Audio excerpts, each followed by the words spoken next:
Turns out my ear was right. I just read it wrong. I'll go back a little bit. In a grate on the eximate pate of substrate longitudes mating ritual with the halcyon hells high above this bedfellow of equator's residential continental filater. The vapor cloud is tipping in the sky, a centipede existing at a crooked angle, its nose floating up high, its tail fluffy and white, now crushing without sound on the ground in front of us, the parade goers and I, all while furious workers run back and forth, consorting with each other in a sort of moratorium pitched on the spot about how it seems to all of these crude laborers besought with barley beer in all the bars situated around here that the centipede is taking on flesh it has begun to rot. They trot out another machine just like the others, hoping to tip it in a certain way, situating in the air such that its rarefied funk, a sort of homunculus born in the nose and imposing the demands of its mind in high remand against the felonious known, chromed out of cognition, will pass in all its massiveness free of the town which exists beneath the insect suddenly fleshy in the air, and thus beginning to sink, the whole thing in velveteen demise, suddenly gored into the horrifying sight of a vapor cloud making hay with the air, getting thick and shiny, and heavy too, I can see, for the boilers on the ground are bursting with fires corporeal. I can see the flesh consorting with the contortions of the forces warped in octagonal torsion, portioned into quantum chunks, funk dunkers, I think they're called, these octagons with their tedious furnaces churning forever, flames appalling in the early evening, specious as a dream. A lad in the back whips off his cap and cries out in a voice strident and high-pitched with an inundation of the rarefaction of this particular situation in the annals of man in lunatic withstand and brute punch in the belly and the upchucked lunch of the runts of the mind finalizing the style of their softly episodic demise, chiming with all the mauled souls bellowing over chasms undreamable, the lad screaming, I say, that we should all get out of the way, the vapor cloud may fall to earth, the insect that had existed before it having birthed this second self, lofty and sailing into the paling of the fading day, radiant with subdued light and high enterprise with the seismic side of centipede life, as it is in this after-whiz whipped up on a sky suffused with the blood of freon eons remote and posited out along the rims of the real, this instant in the cosmos superimposed.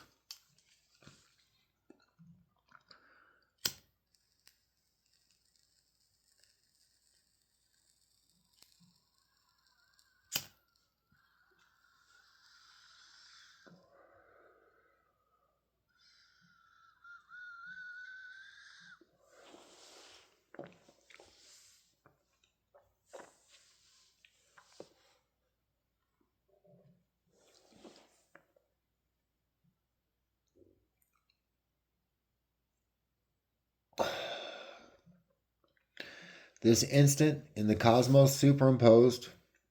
on the fleet eternities burned onto the thighs of universe of rare perversions deliciously upturned in its submersion in the 10,000 mountains of sexual accoutrement piled high, this instant, I say, which sees a young man stand up and demand that all of us run 10 steps backwards, the insect having taken on a flesh of feculent smells and hectic with a kind of half palpable fluid dripping off its newly hatched back, the infant in this instance, a hatchling centipede born of a vapor cloud as a moth emerges fully formed from the pupa, existing to every nose within 5 court squares, equidistant, the insistent parameters of its odor of grody gorgonzola, funk beyond the imagination of those stagnating on the precipices enclosing the hermetic vessel of the captured and hostage real in all its forms enormous, in all its forms portentous and savage, the creature metamorphosing slowly into fleshiness, eloping in slow motion into a mortality on par with the last fatality,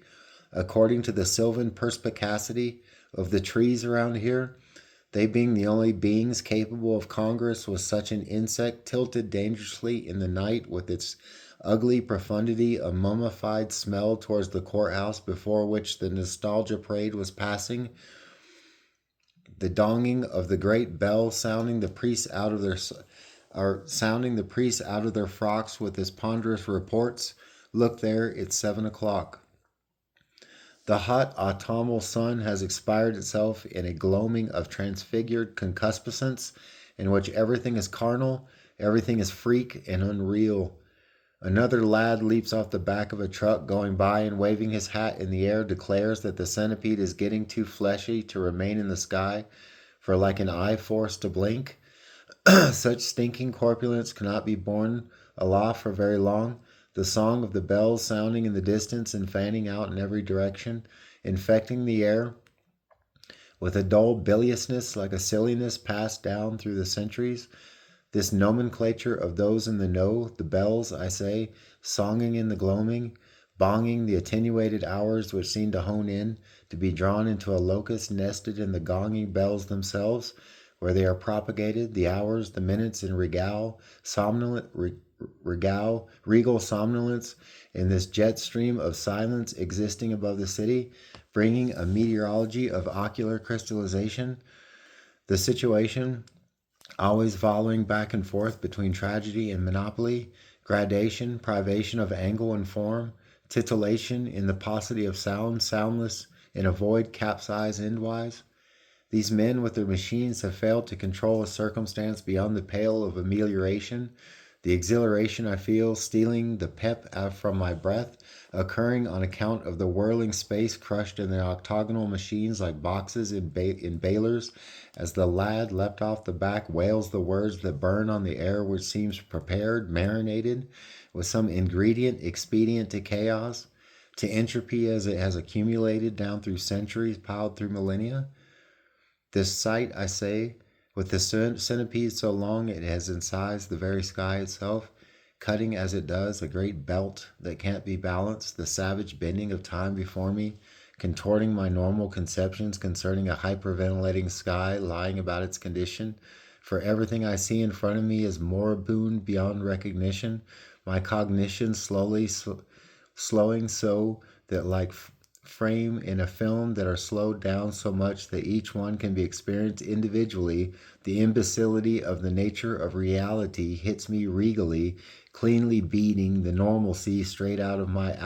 outlier mind and my being reeling south of that mountain range known to some encircling the known stoned on succulent narcotics of atom and angle, of charlatan shapeshifter in treacherous escapades of sonic